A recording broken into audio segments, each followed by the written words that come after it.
That report out following the death of Greater Manchester's former Chief Constable, Michael Todd. It describes how he damaged the reputation of the police, but says his ability to run the force wasn't affected. Well, with me is Manchester Evening News reporter Neal Keeling, who's had an exclusive first look through the document. Neil, good morning. Thank you very much for joining us. Morning.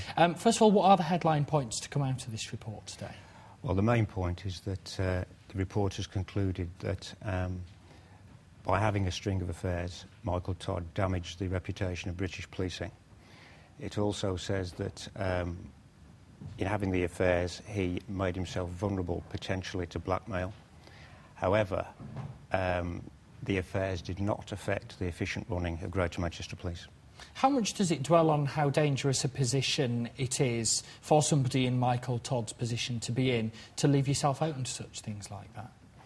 I think if you're a Chief Constable, you've got to have higher standards than the rest of us. And in having affairs with women, the point that the Sir Paul Scott Lee is making is that those women would not have been vetted. So there's the potential there for him to get himself into a situation of blackmail, either by criminals or potentially by people acting for terrorist groups. Now, obviously, there's criticism of Michael Todd himself in this report. How do the people who appointed him to his job with the Greater Manchester Force come out of it? I think the report concludes that, given the information they were passed at the time, they made a decision that was acceptable. They received glowing reports from the Metropolitan Police Authority and from the Metropolitan Commissioner, and came to the conclusion that he was the right man for the job.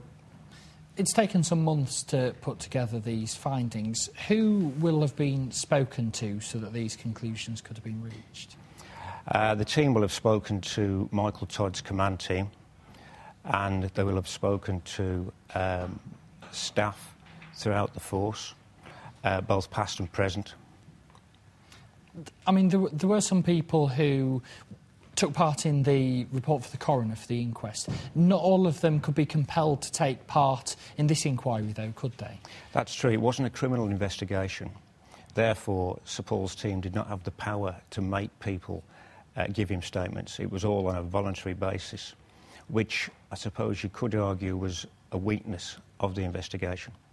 The findings that have been published today, how much of a surprise are they? Not a great surprise, really. I mean, it's never going to be that in-depth a report if you can't speak to everybody that you want to speak to. But I think it was broadly expected that, despite the affairs, he was a great cop and he did a great job while he was in Greater Manchester and made a difference. That's an important point that's made, isn't it? Because as well as the criticism of Michael Todd, whatever he did in his private life, there are quite a lot of rather glowing quotes about his policing and what he actually did for Greater Manchester during his time in the position too. There is a number of glowing quotes. I mean, he's described as dynamic, energetic, and I don't think they're over the top, really, because when he was appointed in 2002, it was a breath of fresh air for Greater Manchester Police. Morale amongst the ranks was at a low ebb, and he turned the place around. What lessons are going to be learnt from this report, given the findings that have come out of it?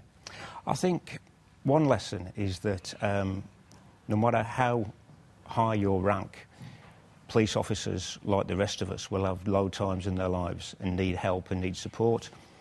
Michael was unable to turn to anybody for help. He kept it inside. And one of the recommendations, I understand, is that support should be made available.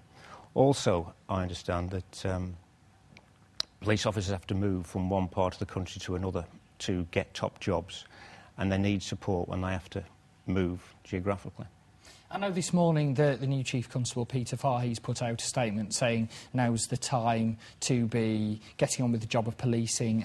Michael Todd's widow, Carolyn's put out a statement saying that she wants time to come to terms with what's happened. How much do you think today's inquiry, both for the force and for Michael Todd's family, is going to draw a line under this and help people to move on from what's obviously been an incredibly difficult year?